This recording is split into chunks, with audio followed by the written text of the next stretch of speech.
4 days later, and the pose was easy. That's all I have to say. It was Godzilla and Elsa? Shit. Now she was becoming animated again? Was Godzilla cursing particular toys he was interested in so that they could help him predict the future?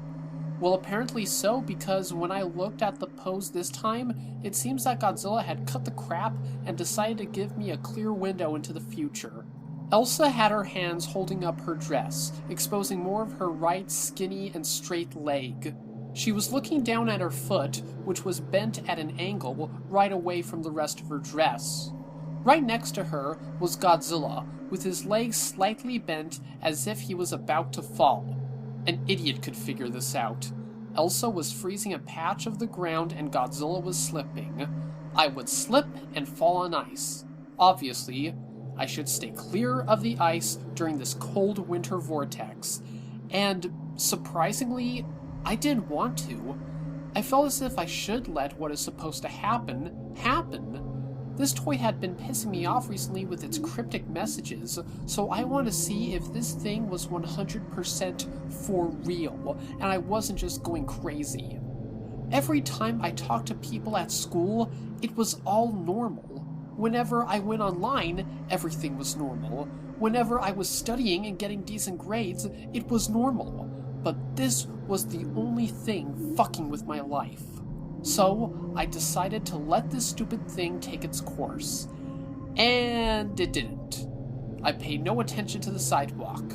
I walked at a normal pace, put my eyes right on the horizon, braced the still freezing weather, and not a single piece of ice made me even trip a little. To and fro, absolutely nothing. I had been screwed over and lied to. It was official. I was going crazy, and this toy was nothing but a leech, sucking out every bit of concentration or peace I had left in my life. When I got back from school, I picked it up and was about to rip its head off with all my might. But I didn't. There was still some damn stupid thing that prevented me from melting this giant hunk of plastic into something more useful. I had no idea what it was, though. I had this odd attraction to it. I didn't even know what it felt like. It wasn't tough love, a need for dependence, or anything like that. I didn't even think I would need it, let alone want it in the future. Yet I still just had to keep this scary thing for some reason. But I didn't want it to bother me at every waking moment I was in that room. I ended up putting it in a box. I wrapped it in newspaper and 3 layers of duct tape. I put it in my messy closet so it would know its place. Elsa had somehow put herself back in her original position on top of the vitrine, and that was that. No more future bullshit. Then, I was at peace. Everything was normal. Well, almost everything. Even after 2 weeks, during the last days of this extremely cold weather, I still had that thing in my head. It was still in my closet, wrapped in paper and tape. I even checked on it at least twice a day. Underneath all of those other action figure packages and shrouded in darkness, it wasn't going anywhere. Yet the memories wouldn't escape. No person has ever gone through this. This wasn't gypsy magic, a movie, or just a serious case of deja vu. This was real. This had happened. That had happened, is what I told myself all the time. I just had to live and forget. Hell, maybe I was just simply crazy. Off my meds, not getting enough sleep, still enraged from math. It made sense. Not really. Damn it! I was still thinking about it. I had to let it go, as Elsa would say. Though I would have to find a hell of a way to do so. I could always watch a Godzilla movie. Oh. Yeah. Keeping myself busy with my schoolwork and studies worked for about a few days, but then the events started re-entering my mind. One idea I had to suppress them was to just have some simple fun. So I popped in Jurassic Park 3. Yeah, I know, it's a controversial sequel that strikes a sour chord with many, but I still see it as a really fun flick. All the special effects, action, humor, scenery, and music, it's just a fun movie that can cheer me up really quick. So I sat down on my laptop and watched it on iTunes. Then, it happened. You know how many of us would get reminded of Godzilla whenever we see the main dinosaur grab his first kill? Well, for me, it's when the Spinosaurus kills Cooper as he is on the airstrip track begging for help as the plane draws closer to him. However, this time, when I got to that scene in iTunes, my computer just shut down. It was as if an invisible hand was holding the power button down on my laptop. It was just off. Like that.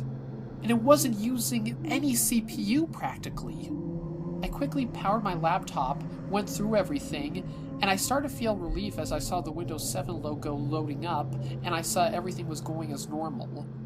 Then, I saw it. The closet door was open. Duct tape and newspaper littered the floor of my room. It formed a trail to my wardrobe where the collection was, and there it was. The giant Godzilla figure. There, lying on its side. It took up so much space on the wardrobe lying down. So many other figures that surrounding it also fell. Some even fell to the floor. Before I picked any of them up, I rushed to the wardrobe to see if this fucking thing was actually alive. And it wasn't. It was in the same position I left it when I threw it in my closet. Except its head was slightly turned in my direction. I looked into those cold yellow eyes. I never knew a toy would inject me with so much terror. I couldn't even bear to look at it, until I noticed something below the head. It was a small little thread of blue fabric from Elsa's dress? I couldn't stay in this room anymore. I left immediately and paced back and forth through my living room. I needed to destroy that thing. It was the only way out before I started going completely insane. Then I saw a light outside. I was growing so paranoid that any light or person near me felt like a fucking godsend. Then I peeked out the window and noticed it was a cab. My father was in the cab. He was back from a long day's work. Unfortunately, though, it seems the cab dropped him off on the other side of the road. Once I saw him got out, I ran out of the front door and rushed to the side of the street so that I could tell him everything that happened once he finished crossing the road. Though when he started crossing the road, the cab had left, and he checked his pockets to find his keys. Then, the most horrific thing of this entire ordeal happened, and considering the shit I had just seen, that was saying a lot. A small truck was making a turn to the road of our neighborhood. The road was a downward hill, so when the truck ran over a large patch of black ice, it came rushing down the road, straight at my father, who was walking towards me. It all happened so fast as the driver lost control, and my dad was only 30 feet from sheer death. 30 became 20, as I rushed into the road to get him out of the way before he was hit by the truck. That moment seemed to last forever, yet I still couldn't remember much. All I really remember was the shocked look my father gave me as he saw his only child rush at him with his arms wrapping around his broad shoulders as I leapt forward with all my might. The only thing I felt was my head bumping against his.